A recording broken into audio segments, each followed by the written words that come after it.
ഇതിലേക്ക് വരാം. John Brittas M P നമുക്കൊപ്പം ചേരുന്നു. ശ്രീ ജോൺ ബ്രിട്ടാസ്, ഏറെ സന്തോഷകരമായ ഒരു കാര്യമാണ്, ജാമ്യം കിട്ടിയിരിക്കുന്നു. എന്താണ് അവിടുത്തെ ഒരു സാഹചര്യം, എങ്ങനെ പ്രതികരിക്കും? ടെലിവിഷൻ ലൈവ് വരെ അതായത് ഞങ്ങളിപ്പോൾ ദുർഗ് സെൻട്രൽ ജയിലിലാണ് ഉള്ളത്. രാവിലെ ഞങ്ങൾ കന്യാസ്ത്രീകളെ കണ്ട് ഇറങ്ങിയിരുന്നു. ഞങ്ങൾ അവരോട് പറഞ്ഞിരുന്നു 11 മണിക്ക് ജാമ്യം കിട്ടുമെന്ന്. ഞങ്ങളുടെ പ്രതീക്ഷയ്ക്ക് അനുസരിച്ച് ഇപ്പൊ ജാമ്യം കിട്ടിയിരിക്കുകയാണ്. വലിയ സന്തോഷമുണ്ട്. അതായത് അകാരണമായി ജയിലിലടയ്ക്കപ്പെട്ട ആ 2 കന്യാസ്ത്രീകളും അതുപോലെ തന്നെ ആ ആദിവാസി ചെറുപ്പക്കാരും മോചിതരാകൂ എന്നുള്ളതിൽ. പക്ഷെ അതോടൊപ്പം തന്നെ ഈ ഛത്തീസ്ഗഡിനെ ചൂഴ്ന്നു നിൽക്കുന്ന വലിയൊരു പ്രതിസന്ധി ചർച്ച ചെയ്യേണ്ട ഒരു സമയം കൂടിയാണ്. അതായത് ഇതുപോലെ തന്നെ ഒരുപാട് പീഡനങ്ങൾക്കിരയായിട്ടുള്ള ആൾക്കാരുണ്ട്. അതായത് ക്രൈസ്തവ ന്യൂനപക്ഷത്തിനെതിരെ മറ്റു ന്യൂനപക്ഷങ്ങൾക്കെതിരെ അതിഭീകരമായിട്ടുള്ള വേട്ടയാണ് ഇവിടെ നടന്നുകൊണ്ടിരിക്കുന്നത്. ഈ ഒരു പോരാട്ടം ഇവിടെ അവസാനിക്കാൻ പാടില്ല. ഇപ്പോൾ കേരളം ഒന്നടങ്കം ഇതിനുവേണ്ടി ഉയർത്തെഴുന്നേറ്റു, ഒന്നടങ്കം നിലകൊണ്ടു. അതുപോലെ തന്നെ ഒരു മെയ്യോടെ ഒരു മനസ്സായി മുന്നോട്ട് നിൽക്കണം, മുന്നോട്ട് പോകണമെന്നുള്ളതാണ് ഞാൻ ഈ സമയത്ത് പറയാനുള്ളത്. ജാമ്യം കിട്ടിയെങ്കിൽ കൂടിയും നിയമ നടപടികൾ തീരുന്നില്ല, പ്രതിസന്ധികൾ തീരുന്നില്ല, അതൊരു വെല്ലുവിളിയായി തുടരും.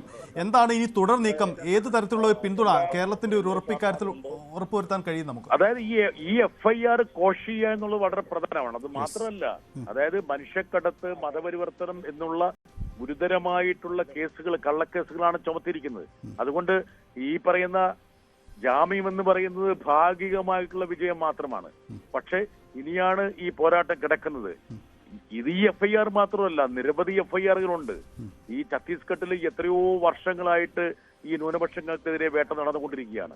ഇവിടെ ഈ പെൺകുട്ടികൾ വന്ന നാരായൺപൂർ എന്നുള്ള സ്ഥലത്ത് 2022 23 എന്നാ വേട്ടയാണ് നടന്നിരിക്കുന്നത്.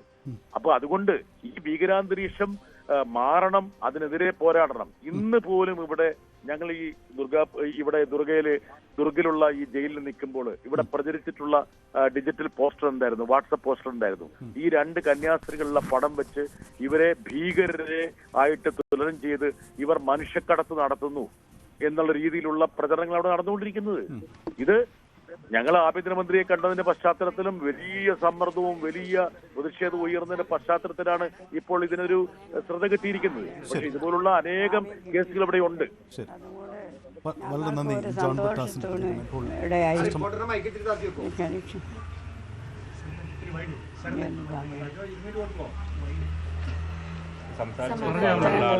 സംസാരിച്ചു തോന്നല്ലേ?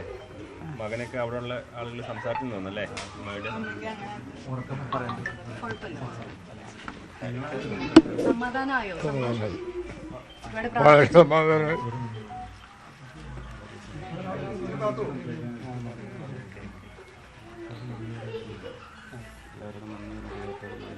എന്താ പറയാനുള്ള? ഒരുപാട് പേര് കാണാനായിട്ട് വന്നിരുന്നു അപ്പച്ചനെയൊക്കെ. ഒന്നും പറയാനില്ല. ഇത് എനിക്ക് വളരെ സമാധാനം. പ്രാർത്ഥന എപ്പോഴും പ്രാർത്ഥനയാണ്. എനിക്ക് കുറച്ച് മുമ്പ് വരെയും പ്രാർത്ഥിച്ചിട്ടുണ്ട്.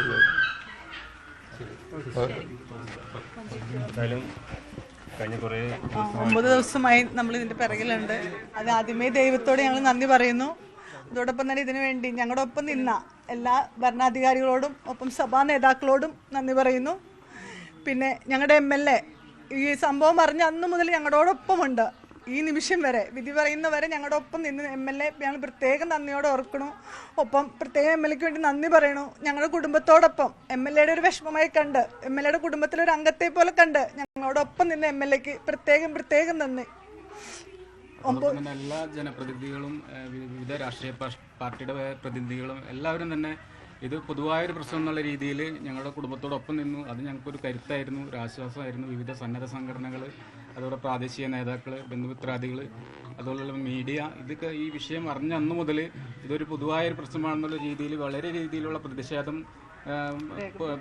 പൊതുവിൽ ഉയർത്തിക്കൊണ്ടുവരാനായിട്ട് നിങ്ങളുടെ എല്ലാവരുടെയും സപ്പോർട്ടുണ്ടായിരുന്നു. അതുകൊണ്ട് നിങ്ങൾക്കും അതോടൊപ്പം തന്നെ ഇതിനെ ഒരു പൊതുവായ പ്രശ്നമായി കണ്ട് ഇതിൻ്റെ എല്ലാവിധ സപ്പോർട്ടും തന്നെ ഞങ്ങളുടെ കുടുംബത്തോടൊപ്പം നിന്ന എല്ലാവർക്കും ഞങ്ങളുടെ ആത്മാർത്ഥമായ നന്ദി രേഖപ്പെടുത്തുകയാണ്.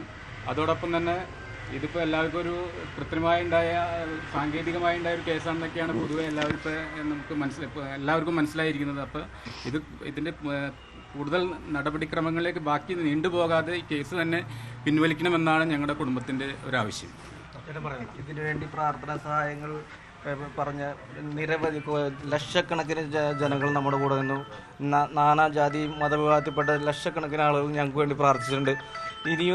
ഇതുപോലൊരു ഇൻസിഡൻറ്റ് ഇനി ഒരു കന്യാസ്ത്രീമാർക്കോ ഒരു പ്രേക്ഷിതർക്കും ഇനി ഉണ്ടാവരുത്. ഇനി കോടതി ഇടപെടൽ കൂടുതൽ നീണ്ടു പോകാതെ ഈ കേസ് എത്രയും പെട്ടെന്ന് അവസാനിപ്പിക്കണമെന്നാണ് ഞങ്ങൾക്ക് പറയാനുള്ളത്. എല്ലാവർക്കും നന്ദി. മീഡിയക്കാർക്ക് എല്ലാവർക്കും, രാഷ്ട്രീയ നേതാക്കന്മാർ, മതമേലധ്യക്ഷന്മാർ, ഇഷ്ടംമാതിരി ആൾക്കാർ വന്നു. അതിനുള്ള സപ്പോർട്ടിന് എല്ലാവർക്കും പ്രത്യേകം നന്ദി. സിസ്റ്റർ പ്രീതിയുടെ വീട്ടിൽ നിന്നുള്ള പ്രതികരണമാണ് കാണുന്നത്. കുടുംബാംഗങ്ങളെല്ലാവരും നന്ദി പറയുന്നു. എന്തായാലും കുടുംബം കടന്നുപോയ വളരെ ക്ലേശകരമായ ഒരു സാഹചര്യമുണ്ട്. അതിൽ സഹായങ്ങൾ വിവിധ വഴിയിൽ കിട്ടി. എന്തായാലും എല്ലാവർക്കും നന്ദി പറയുന്നു. മാതാവ്, പിതാവ് അടക്കമുള്ളവരാണ് വളരെ വൈകാരികമായ വിഷയത്തിൽ പ്രതികരിച്ചത്. എല്ലാവരും ഒപ്പം നിന്നു കേരളം എന്നതുകൂടിയാണ് ഇവർ പറയുന്നത്. പക്ഷേ അവർ ചൂണ്ടിക്കാണിക്കുന്ന ഒരു വിഷയം, ഇതിൻ്റെ നിയമവ്യവസ്ഥകൾ, നിയമ നടപടികൾ ഇനിയും തുടരും. മിഥുൻ, ഈ ജാമ്യ വ്യവസ്ഥ സംബന്ധിച്ച വ്യക്തതകൾ എങ്ങനെയാണ്? എന്താണ് ജാമ്യ വ്യവസ്ഥ? ഒപ്പം തന്നെ ഇനി അങ്ങോട്ടുള്ള നിയമ നടപടികൾ, അതിൻ്റെ വെല്ലുവിളികൾ അതെങ്ങനെയാണ്? സൈത്ത്, രണ്ടുപേരുടെ ആൾജാമ്യത്തിൽ 50,000 രൂപ കെട്ടിവെച്ചാണ് ഈ ഒരു ഉപാധികളോടെയുള്ള ജാമ്യം അനുവദിച്ചിരിക്കുന്നത്. ഒപ്പം തന്നെ ഇരുവരുടെയും പാസ്പോർട്ട് കോടതിയിൽ കെട്ടിവെക്കണമെന്നുള്ള നിർദ്ദേശം കൂടി നൽകിയിട്ടുണ്ട്. അങ്ങനെ ഉപാധികളോടുള്ള ജാമ്യമാണ് ഇപ്പോൾ രണ്ട് കന്യാസ്ത്രീകൾക്കും ലഭിച്ചിരിക്കുന്നത്. ഇനിയുള്ള ഇവർ പുറത്തിറങ്ങുന്നതിന് വേണ്ടിയുള്ള ചില സാങ്കേതിക വശങ്ങൾ, അതെന്ന് പറയുന്നത് ഇതിൻ്റെ ഹാർഡ് കോപ്പി ദുർഗ് ജയിലിലേക്ക് ലഭിക്കുക എന്നുള്ളതാണ്. ജയിലധികൃതർക്ക് ഈ കോപ്പി ലഭിച്ചാൽ ഉടൻ തന്നെ പുറത്തേക്ക് ഇറക്കാനുള്ള വഴി ഒരുങ്ങും. അതിനുവേണ്ടിയുള്ള കാത്തിരിപ്പാണ്. ഒരുപക്ഷെ ഒരു 2 മണിയോടുകൂടി ഈ ഒരു കന്യാസ്ത്രീകൾക്ക് രണ്ടുപേർക്കും പുറത്തിറങ്ങാനാകുമെന്ന് തന്നെയാണ് നമ്മൾ പ്രതീക്ഷിക്കുന്നത്. കാരണം ഈ കോടതിയിൽ നിന്ന്, വിലാസ്പൂരിലെ NIA കോടതിയിൽ നിന്ന് ഏകദേശം 150ഓളം കിലോമീറ്റർ ദൂരമുണ്ട് ഈ ദുർഗ് ജയിലിലേക്ക്. അപ്പോൾ അവിടെ ഈ ഹാർഡ് കോപ്പി എത്തിക്കണം എന്നുള്ളത് തന്നെയാണ്. അതുകൊണ്ട് തന്നെ നേരിട്ട് കോടതിയിൽ നിന്ന് ഉദ്യോഗസ്ഥർ അവിടേക്ക് ഈ ജാമ്യ ലഭിച്ചതിൻ്റെ ഓർഡർ കൈമാറണം. എങ്കിൽ മാത്രമേ പുറത്തിറങ്ങാൻ സാധിക്കൂ. അങ്ങനെയുള്ളൊരു സാങ്കേതിക വശമുണ്ട്. അതാണ് ഇനി ചെയ്യേണ്ടിയിരിക്കുന്നത്. അതോടൊപ്പം തന്നെ അതിനുവേണ്ടിയുള്ള നടപടികൾ സ്വീകരിക്കുമെന്നാണ് നമ്മൾ കരുതുന്നത്. അങ്ങനെയെങ്കിൽ ഒരു 2 മണിയോടുകൂടിയൊക്കെ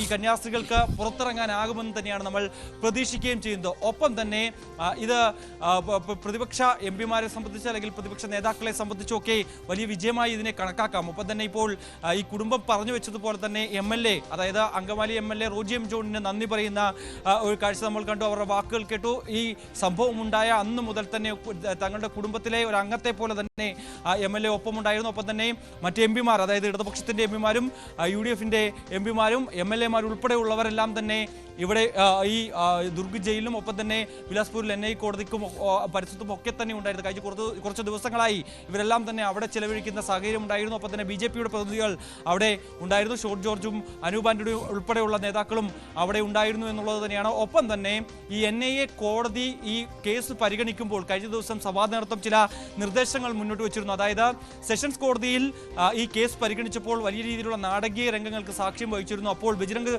ദൾ പ്രവർത്തകർ വലിയ പ്രതിഷേധവുമായൊക്കെ രംഗത്ത് വരുന്ന സാഹചര്യം ഉണ്ടായിരുന്നു. അത് ഒഴിവാക്കുന്നതിന് വേണ്ടി ഒരു തരത്തിലും ജനപ്രതിനിധികളോ അല്ലെങ്കിൽ കുടുംബാംഗങ്ങളോ ഒന്നും തന്നെ കോടതി പരിസരത്തേക്ക് പോകേണ്ടതില്ല എന്നുള്ളൊരു നിലപാട് സ്വീകരിക്കണം, അങ്ങോട്ടേക്ക് പോകരുത് എന്നുള്ളൊരു നിർദ്ദേശം ഇവർ നൽകിയിരുന്നു. അത് പാലിച്ചുകൊണ്ട് തന്നെ ആരും ഈ സെഷൻസ് അതായത് NIA കോടതിയിലേക്ക് പോയിരുന്നില്ലായിരുന്നു. എല്ലാവരും ദുർഗ് ജയിലിന് മുന്നിൽ തന്നെയായിരുന്നു നിന്നുകൊണ്ടായിരുന്നു ഈ ഒരു വിധി കേൾക്കുകയും ചെയ്തിരിക്കുന്നത്. എന്തായാലും നിലവിലെ സാഹചര്യത്തിൽ 9 ദിവസത്തിന് ശേഷം ഈ 2 കന്യാസ്ത്രീകളും പുറത്തിറങ്ങാൻ പോവുകയാണ്, ജയിൽ മോചിതരാവാൻ പോവുകയാണ്.